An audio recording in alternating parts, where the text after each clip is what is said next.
Келесі 1114 есептің біріншісін шығарайық. 30 санының 10%-ын табыңыз деді. Ол үшін 30-ды көбейтеміз 10%-ға, бөлеміз 100%-ға. Сонда нөлдары қысқарып кетеді. Сонда 30-ды 10-ға бөлетін болсақ, 3-ке тең болады екен. Яғни 30 санының 10%-ы 3-ке тең екен. Келесі екіншісін шығарайық. 57 санының 10%-ы. 57-ні көбейтеміз 10%-ға, бөлеміз 100%-ға. Тең қысқармайды. 57-ні 100-ге бөлетін болсақ, 5,7-ге тең болады екен. Келесі 125 санын көбейтеміз 10%-ға, бөлеміз 100%-ға. 25 санына қысқартайық, 4 болады, 5 болады, 50-ді бөлеміз 4-ке, ол дегеніміз 12,5-ке тең екен. Келесі 200 санының 10%-ы. 200-ді көбейтеміз 10%-ға, бөлеміз 100%-ға. Қысқартып жіберейік, 2 болады, 2-ні 10-ға көбейтсек 20 болады екен. Келесі 250. 250-ді 10%-ға көбейтіп 100%-ға бөлеміз. Сонда 25 санының өзіне қысқартатын болса 0 болады, 4 болады. Көбейтсек 100-ді 4-ке бөлетін болсақ 25-ке тең болады. Келесі 310 санының 10%-ы. 310-ды көбейтеміз 10%-ға, бөлеміз 100%-ға.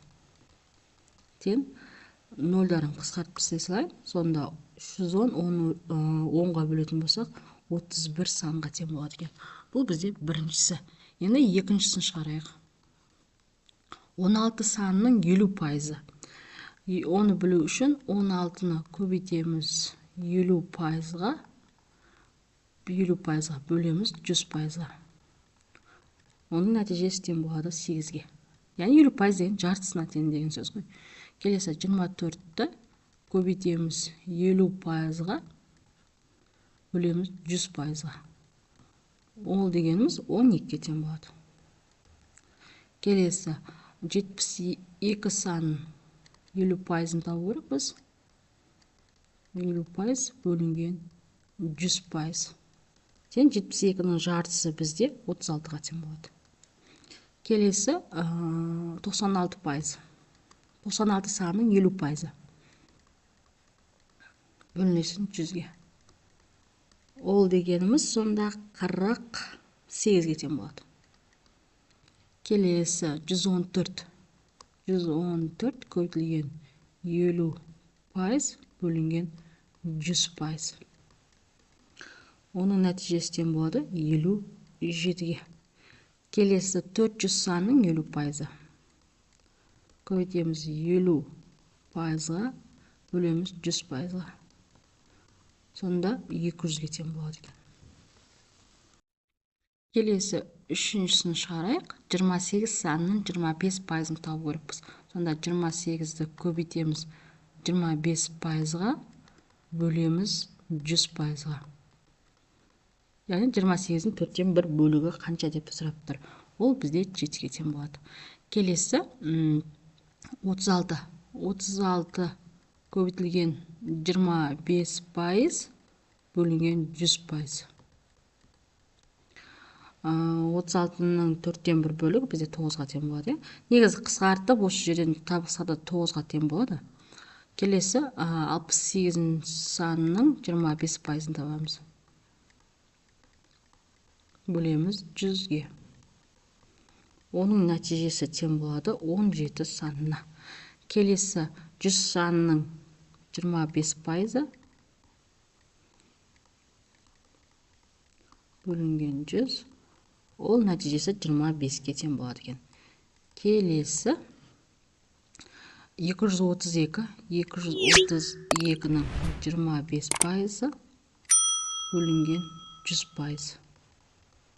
Оның нәтижесі тең болады 58-ге. Келесі 360 санының 25%, бөлесін 100%. Оның нәтижесі тең болады 90-ға. Келесі 1115 есепті шығарайық. Біріншісі, құлпынайдың 6% қант. 35 килограмм құлпынайда неше килограмм қант бар? Яғни 35-тің 6% нешеге тең деп тұр. Оны табу үшін 35-ті көбейтеміз 6%-ға, бөлеміз 100-ге. Яғни 100%-ға. Оның нәтижесі тең болады. Бізде көбейтетін болса екеуі 210%, оны бөлеміз 100%-ға. Ол дегеніміз 2,1 килограмм болады екен. Келесі екіншісін шығарамыз. Екіншісінде картоптың 18% крахмал. 25 килограмм картопта неше килограмм крахмал бар деді. Сонда 25-дің 18% нешеге тең, соны шығарамыз. Сонда 25 көбейтілген 18% бөлінген 100%. Қысқартамыз. Так, 4 болады. 18 санын 4-ке бөлсек 4,15 килограмм болады. Яғни 4,15 килограммы крахмал екен. Келесі 1116 есебіміз. Біріншісі, шиеден қайнатылған тосаптың 40% шие, қалғаны қант дейді. Қант қанша пайыз екенін білу үшін біз жалпы 100%-дан азайтамыз 40%-ды. Сонда 60% қант болады екен. Енді 8 килограмм шие тосабын неше килограммы қант дейді. Оны білу үшін 8-дің 60%-ын табу керекпіз. Сонда 8-ді көбейтеміз 60%-ға, бөлеміз 100%-ға. Оның нәтижесі тең болады. Бізде қысқартайық. Сонда 48 бөлінген 10, ол деп отқанымыз 4,18 килограмм болады. Яғни 4,18 килограммы қант екен. Келесі екіншісін шығарайық. Теңіз суының 95% таза су, қалғаны тұз. Яғни қанша пайызы тұз екен білу үшін біз жалпы 100%-дан азайтамыз 95%-ды. Сонда 5% қалады. Яғни 5% тұз. 6 тонна теңіз суында қанша тұз бар деді. Сонда 6-ның бізде 5% қанша екенін табу керек. Біз көбейтеміз 5%-ға, бөлеміз 100%-ға. Сонда көбейтсек 30% болады, бөлеміз 100%. Ол деп отқанымыз 0,3 тонна болады. Ал килограммен өрнектейтін болса 300 килограммы тұз болады екен. Келесі 1117 есебіміз. Сыныпта 30 оқушы бар. Математикадан бақылау жұмысын сынып оқушыларын 20% 5-ке, 50% 4-ке жаз дейді. Сыныпта неше оқушы бақылау жұмысын 5-ке және 4-ке жаз дейді. Сонда бізде барлығы 30 оқушы бар. Соның 20% 5-ке жазған. Яғни 20% қанша болатын табу керек. Ол үшін көбейтеміз 20% бөлінген 100%-ға. Сонда так, екеуінің көбейтіндісі 600 болады, оны 100%-ға бөлетін болса 6-ға тең. Яғни 6 оқушы 5-ке жазған. 5 деген бағаға жазған. Ал 4-ке қанша жазған білу үшін 30-дың 50%-ын табу керекпіз.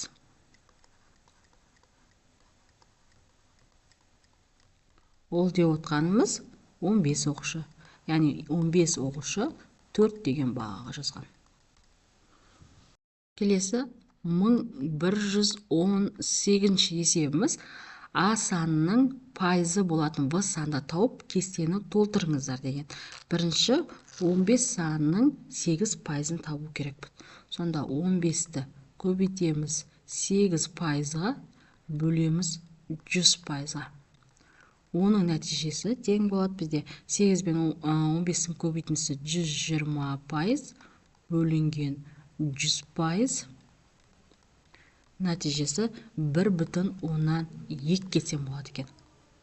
Келесі 80 санының 40%-ын табу керекпіз. Сонда 80-ді көбейтеміз 40%-ға, бөлеміз 100%-ға. Тең 0-дерді қысқартып тастайық, сонда 32 қалады. Сонда 32-ге тең екен. Келесі үшіншісі 120 санының 75%-ын табу керекпіз. 75% бөлінген 100%. Қысқартатын болсақ, 20-ға қысқартатын болсақ, 5 болады, 6 болады, көбейтіндісі сонда 150 бөлінген 100, сонда 90-ға тең болады екен, сонда 90-ға тең болады. Келесі 7,15-тің 20%-ын табу керекпіз. 20%-ға көбейтіп 100-ге бөлеміз. Ол деп отқанымыз 150-ді 100-ге бөлетін болса 1,15-ге тең болады. Мынау бізде 1,15-ге тең. Келесі 9,16 санының 50%-ын табу керекпіз. 9,16 санының 50%-ға көбейтіп 100%-ға бөлеміз. Оның нәтижесі тең болады бізде 4,18. Яғни жартысы ғой, 4,18 50% деген. Келесі 15-тен 8 санының 75%-ын табу керекпіз. 75% бөлінген 100% болады. Ол дегеніміз, қысқартатын болсақ, қысқартайық, 4-ке қысқартатын болсақ 2 болады, 25 болады, оғын қысқартып жіберетін болса, мына жағымыз 3 болады, 1 болады, сонда 5-тен 2-ге тең. Ол деп отқанымыз 0,14-ге тең болады екен.